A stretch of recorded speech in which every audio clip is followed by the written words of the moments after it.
Bonjour Sandra, merci beaucoup du temps que tu nous accordes aujourd'hui pour cette interview. Bonjour Et à la tous, première, merci beaucoup pour l'invitation. ouais, avec plaisir. La première question que j'ai à te poser, c'est tout simplement, qui es-tu Sandra? Peux-tu nous en dire plus sur toi? Alors, je m'appelle Sandra, j'ai monté un site qui s'appelle Effervescence, ça fait maintenant 3 ans. Mes signes distinctifs, c'est que j'ai un cerveau effervescent, j'ai 2 tatouages et j'ai fait 3 burn-out parce que j'aime bien les trilogies.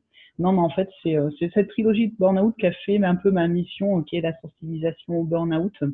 Donc, par des petites vidéos un petit peu ludiques, un petit peu décalées. Je parle de burn-out avec des références à des séries, à des jeux vidéo, parce que le sujet est grave, mais c'est pas pour ça que ça doit être rébarbatif, la façon dont on le traite, dont on l'aborde, en fait. Moi, du coup, ce qui m'a particulièrement intriguée quand je suis venue voir ton site, quand j'ai écouté tes vidéos, c'est le lien que tu faisais entre le burn-out et la partie haut potentiel. Est-ce que tu peux nous en dire plus? C'est un vaste sujet. Alors, au-delà de la partie sensibilisation burn-out, moi je suis un profil qu'on dit atypique, donc haut potentiel et autiste Asperger, qui fait que les idées sont plus nombreuses, les idées vont plus vite, on a plus d'informations à traiter en permanence, on fait les choses facilement, ce qui fait qu'il y a parfois un syndrome de l'imposteur de pourquoi j'arrive à maîtriser telle ou telle fonction, tel ou tel poste, tel ou tel outil rapidement quand d'autres ont l'air d'aller moins vite, ce qui fait qu'on a tendance à équilibrer ça en faisant plus que les autres pour justifier qu'on fasse les choses facilement. Et ça se traduit comment? Ça se traduit par des profils qui vont assez régulièrement cumuler les postes, qui vont en faire plus que de demander, qui vont être assez perfectionnistes, qui vont souvent être surinvestis et qui en plus vont avoir un sentiment de fonctionnement décalé qui est pas forcément facile à gérer dans l'échange avec les collègues au quotidien. Et en fait, on va porter ce que j'appelle un masque de normalité, ce qu'on appelle le faux self, qui fait qu'on va ralentir notre mode de fonctionnement pour se conformer au rythme des autres. Mais c'est comme rouler avec le frein à main. Ça contribue au stress chronique, en fait, de se ralentir. On se met dans des situations de surcharge de travail, qui est la condition de tous les burn-out, des charges de travail trop élevées par rapport aux ressources, et on se crée des stress à brider notre mode de fonctionnement et augmenter les exigences que nous donne déjà le poste, en fait, en se mettant une surdose d'exigences. Et donc, du coup, quand je lisais tes posts ou dans les vidéos que j'ai vues, il y avait un moment où il était mentionné que on avait plus de chances de faire un burn-out quand on était au potentiel. Est-ce qu'on a des données là-dessus, au-delà des explications que tu viens de mentionner? Alors, c'est un vrai problème, c'est une vraie question. J'en parle souvent. Dès que je croise des coachs ou des chercheurs spécialisés dans la douance, j'aborde ce sujet-là.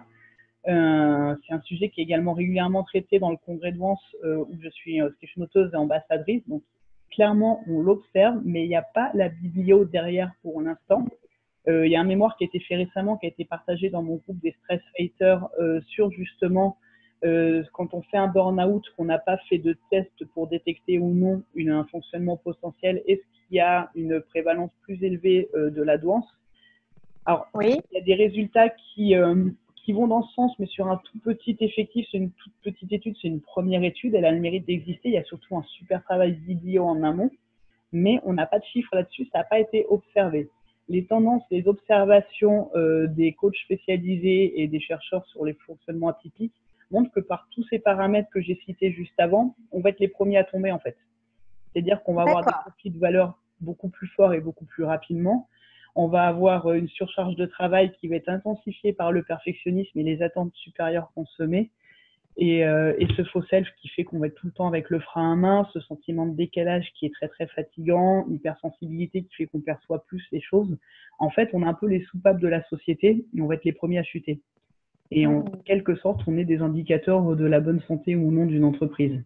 Mais dans la mesure où il y a beaucoup de personnes qui découvrent leur douance actuellement après un burn-out, si on les identifie, si 3, 4, si on les identifie pas avant, c'est pas facile à dire. Ça fait pas le rôle de détecteur, ça fait pas le rôle de soupape, c'est juste, on dit souvent, enfin, c'est les surinvestis qui tombent en premier, en fait. Et ça, c'est une fausse idée sur le burn-out, que c'est des profiteurs qui veulent se faire arrêter, etc. Non, non, c'est des gens qui sont tellement investis, qui se sont tellement surinvestis, qui n'ont pas su mettre les limites, qui vont tomber avant. Est-ce que du coup, ça vaudrait pas le coup de se poser la question, si jamais on a vécu un burn-out, de se dire, est-ce que j'aurais pas un fonctionnement peut-être particulier et qui expliquerait peut-être que moi, avant les autres, je me retrouve dans cet état.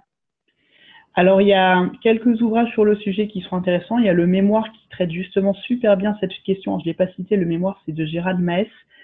Et en fait, je pense que ça vaut le coup de se poser les questions, de lire, de commencer éventuellement à lire des livres sur le ADVANCE, le mode de fonctionnement HP, pour voir si on s'y reconnaît.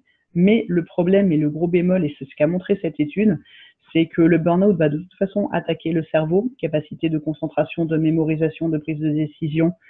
On va avoir une stressabilité augmentée après un burn-out qui fait que là, il y avait un certain nombre de personnes qui ont raté les tests de QI, les tests classiques, on cherche le chiffre. Par contre, la violence ressortait dans les entretiens.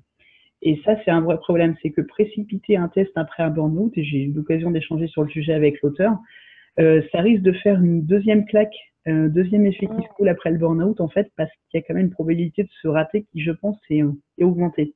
Typiquement, moi, j'ai fait la douance, mais j'ai pas fait l'autisme Asperger, parce que déjà, c'est un gros paquet de tests qui est beaucoup plus lourd que la partie douance. Je vois bien que mon cerveau est encore impacté par mes burn-outs. Et du coup, je me dis, je vais me louper juste parce que j'ai pas mon cerveau habituel, il n'est pas revenu encore. Et ça, c'est un vrai problème pour une personne qui se pose cette question, je pense. Donc l'idée, c'est peut-être de se demander en termes de comportement et à travers des lectures, est-ce que j'ai un comportement qui pourrait me faire penser que peut-être mon cerveau fonctionne différemment d'autres personnes, mais pour autant pas se jeter dans un test psychométrique parce que c'est pas le bon moment juste après un burn-out. Plus du qualitatif, et encore en attendant d'avoir retrouvé un petit peu son cerveau, parce que le post-burnout, vraiment, les jours et semaines d'après, on est tellement à plat que rien que voir tous les super pouvoirs d'une personne HP, on va dire non, mais c'est pas moi. Avec le recul, ça va prendre un autre relief, une autre couleur. Quel serait s'il y avait quelques indicateurs comportementaux clés qui pourraient faire tilt à des gens pour qu'ils se posent la question après, est-ce que ça me concerne ou pas? Quels seraient ces indicateurs? Le fait de penser plus vite, de penser, on appelle la pensée en arborescence, c'est le fait d'avoir plusieurs idées à partir d'une problématique donnée dont on ne sait pas forcément d'où elles arrivent. Le fait d'être très sensible au bruit, aux odeurs, à la luminosité, à tout ce qui nous entoure. En fait, il y a des gens qui arrivent à travailler en open space. Pour des personnes hypersensibles, c'est beaucoup plus compliqué. Le fait en réunion d'avoir l'impression que tout va très lentement, d'avoir l'impression d'avoir les réponses avant les autres, le fait d'être finalement assez autodidacte, de ne pas avoir de difficulté à apprendre les choses par soi-même. Après, le reste, c'est plus des observations personnelles que des généralités, mais typiquement, on observe cette tendance à cumuler les postes quand on a ce profil au potentiel. Pas forcément voulu, en fait, c'est juste qu'on a des idées et il n'y a pas forcément les équipes derrière pour les porter, donc on se retrouve à cumuler les projets. Et ouais, c'est vraiment être entouré de normaux pensants. La terminologie, je mets des guillemets partout, de toute façon, on n'est pas d'accord sur le terme pour la douance au potentiel, enfin, il y a plein de termes différents. Les normaux pensants, donc les gens qui ont un fonctionnement plus linéaire, un tout petit peu plus lent, mais c'est vraiment, on ne sait pas quel terme mettre, mais c'est ce sentiment de décalage vraiment. Et c'est l'éducation. C'est l'éducation, on va pas assez vite. On se demande pourquoi on apprend les mêmes choses tous les 2 ans, pourquoi ça va super lentement, pourquoi les autres trouvent pas les réponses alors que pour nous c'est évident. Enfin, le sentiment de décalage nous aura suivi toute la vie. Pour moi, c'est peut-être le meilleur indice. Oui, c'est ça. On peut replonger dans son enfance aussi pour se dire, tiens, est-ce que j'ai senti un sentiment de décalage ou d'éducation qui allait lentement à l'école? C'est ce que j'entends à travers ce que tu dis. Ou alors qui faisait pas sens et du coup on s'investissait pas, parce que c'est une part de haut potentiel qui n'ont pas de réussite scolaire vraiment, parce que finalement ce qu'on leur faisait faire faisait pas sens, ils s'y investissaient pas. Et c'était des échecs scolaires et des redoublements, et c'est assez fréquent. On a vraiment, moi je fais partie de la partie pour qui les études ont été super faciles, mais il y a aussi des gens qui se sont pas retrouvés dans l'éducation, s'ils sont pas investis, et on trouve des échecs scolaires qui se retrouvent être des diagnostics, enfin des personnes identifiées comme au potentiel plus tard. Oui, c'est ça. Donc, des gens qui pourraient se penser, au contraire, moins doués que les autres parce qu'ils n'ont pas réussi au niveau scolaire et qui, en fait, étaient en décalage. Donc, tu mentionnais tout à l'heure cette étude qui allait regarder, en tout cas, si il y avait un certain nombre de burn-out qui pouvaient être liés à des hauts potentiels non diagnostiqués. Oui. En quoi est-ce que le fait de ne pas être diagnostiqué, finalement, pourrait expliquer des burn-out, ou en tout cas serait un handicap pour quelqu'un qui serait un haut potentiel? Pour moi, c'est parce qu'il n'y a pas le mode d'emploi. Parce qu'en fait, je dis pas que le diagnostic va épargner le burn-out, mais par contre, on a plus conscience de ce qu'on fait. Mais cette tendance à en faire plus, à vouloir justifier que c'est éventuellement plus facile, à trouver les réponses avant les autres, qui va créer des tensions avec les collègues qui sont une source de stress. Cette, cette suradaptation, cette super sensibilité à l'injustice, un haut potentiel ne supporte pas les conflits de valeurs. Il y a plein de jobs qui, quand on gratte un petit peu, sont pas forcément congruents par rapport à la promesse de l'entreprise affichée, ou alors qui vont pas faire sens par rapport aux valeurs profondes de l'individu. C'est la caution stress-défense de la vidéo. Bonjour. Et du coup, on sent ce sentiment de décalage, on sent qu'on n'est pas à notre place, on sent qu'on fonctionne pas comme les autres, et on sait pas pourquoi. Et c'est une forme de stress latent que de pas comprendre sa différence, en fait. Donc, ça participe au cumul de stress qui va faire le nid du burn-out. Donc, le fait de savoir avant pourrait, dans ce que tu dis, hein, j'entends peut-être choisir des entreprises ou des emplois qui colleraient mieux à nos valeurs et à comment on fonctionne. Oui. Et deux, éliminerait la charge de stress qui est, mais je ne comprends pas pourquoi moi qui essaye de faire comme tout le monde, ça marche pas bien, quoi.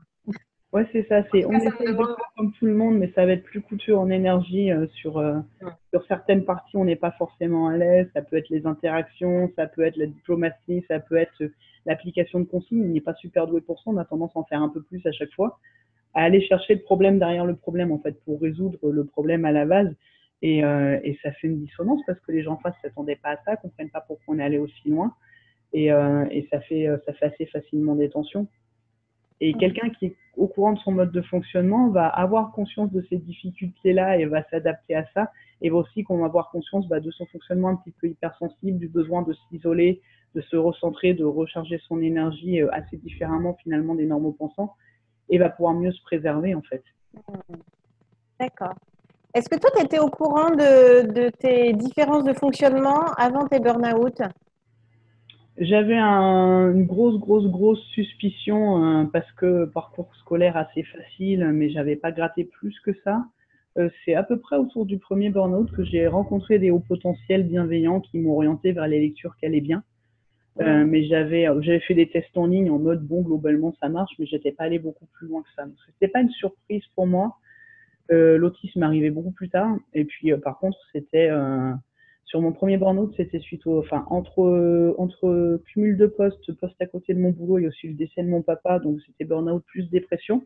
Et j'étais allé voir des psys à ce moment-là, qui n'ont pas du tout mis l'étiquette douance, mais qui m'ont mis schizophrénie, bipolaire, les traitements qui vont bien. Donc c'est plus ça qui m'a mis dans le doute que mon intuition en fait. En mode ah ouais, je serais entre guillemets taré à ce point-là parce qu'il y a quand même ce sentiment de différence qui fait que tu as besoin en fait à un moment d'avoir l'étiquette. Mais ce qu'on m'a renvoyé à ce moment-là m'a fait vraiment très peur en fait. Quel conseil est-ce que tu donnerais à quelqu'un qui du coup découvre qu'il est peut-être au potentiel et qui vient de faire un burn-out? Déjà le mode chat. Premier conseil après le burn-out, parce que vraiment l'idée c'est pas tout de suite de se plonger dans la vidéo, dans l'étude de soi, dans décortiquer est-ce que c'est HP ou pas HP. C'est déjà récupérer avant de se lancer dans cette quête-là, parce que c'est une quête qui prend du temps, c'est une quête qui pose beaucoup de questions. Il y a toujours cette étape de relecture de son passé à la lueur de ce mode de fonctionnement particulier qui fait qu'on se prend quand même des grosses claques en général quand on le découvre, mais après c'est vraiment une libération de comprendre son mode de fonctionnement et de savoir en jouer. Donc le conseil ultime, c'est de mettre du jeu, savoir comprendre son mode de fonctionnement, voir ce qu'on sait faire plus facilement et se baser là-dessus pour se relancer. Et tout devient beaucoup plus facile quand on fait ça, parce qu'on est à l'écoute de soi et parce qu'on déploie son haut potentiel au lieu de le brider derrière un masque de normalité. Et la partie au milieu va être faite de lecture, va être faite de retour au corps, qui n'est pas forcément le point fort chez les profils haut potentiel. Donc ça va être remise en mouvement, ça va être des massages, reprendre conscience de son corps en fait, qui est pas forcément la première chose qui va venir en tête justement quand on va se lancer dans une quête pour comprendre son mode de fonctionnement. Donc c'est vraiment lecture, retour au corps, et à partir de là, qu'est-ce qu'on veut faire de ces multiples talents, parce que c'est une richesse le haut potentiel. Mais c'est dommage de pas avoir conscience que au fond de soi, on a un petit costume de super-héros, juste on nous l'a pas dit et c'est trop dommage. Donc, en fait, c'est une occasion, en se connaissant mieux, pour se révéler et venir utiliser à bon escient ses talents. Ah, mais complètement. Complètement. Et comprendre qu'on va se stresser plus vite, qu'on va être plus sensible que les autres et qu'on a besoin de sas de récupération. Qui ne sont pas le mode de fonctionnement par défaut. On est toujours dans l'attente du toujours plus vite, avec des injonctions croissantes, qui fait qu'on est tous à risque de burn-out, en fait, pas que les hauts potentiels. C'est le rapport au temps, le rapport aux attentes personnelles et le rapport aux attentes professionnelles qui fait qu'il y a une épidémie de burn-out, mais on va être encore plus sensible à ça avec notre fonctionnement au potentiel. À travers ton vécu, tes découvertes de fonctionnement différents, les 3 burn-out que tu as traversés, si tu avais une grande leçon que tu retiens, qu'est-ce que ce serait? Maître du jeu. Moi, le jeu, je l'utilise souvent, je mets le U entre parenthèses, c'est-à-dire se comprendre soi, pas essayer de porter le masque des autres. J'ai beaucoup forcé pour ressembler aux autres, essayer de fonctionner comme eux. En plus, je les comprenais pas bien. C'était vraiment usant. Et accepter de se faire plaisir dans le sens, on peut s'amuser au travail, on peut prendre du temps pour soi, pour se reposer. Moi, je suis quelqu'un qui avait beaucoup de mal à jouer, en fait. Je culpabilisais parce que je faisais pas un truc utile, parce que les surveux ont aussi ce petit truc-là de vouloir sauver le monde. Et pareil, quand j'ai lancé Effervescence, c'était ma grande mission et j'avais beaucoup de mal à prendre du temps pour moi, juste pour m'amuser. Et c'est ça, en fait, on peut être soi-même, et il faut mieux être soi-même que porter des masques parce que c'est usant. Et on a le droit de s'amuser, et l'idée, c'est vraiment de prendre du plaisir dans ce qu'on fait. Et c'est peut-être le meilleur moyen d'éviter le burn-out, en vrai. Être soi-même et prendre du plaisir et s'amuser. Super comme message. Est-ce qu'il y a un dernier message que tu voulais passer? Envisagez ce mode de fonctionnement. Si vous décidez de passer les tests, ne voyez pas comme un échec s'il n'y a pas le chiffre qui va bien. C'est pas qu'un chiffre, c'est vraiment un mode de fonctionnement dans la globalité. Et de toute façon, qu'il y ait ou pas cette particularité-là, c'est juste comprendre comment on fonctionne et apprendre à jouer avec. Peu importe s'il y a une différence ou pas. On est tous différents en vrai. Merci beaucoup, Sandra. Avec plaisir et prenez soin de vous.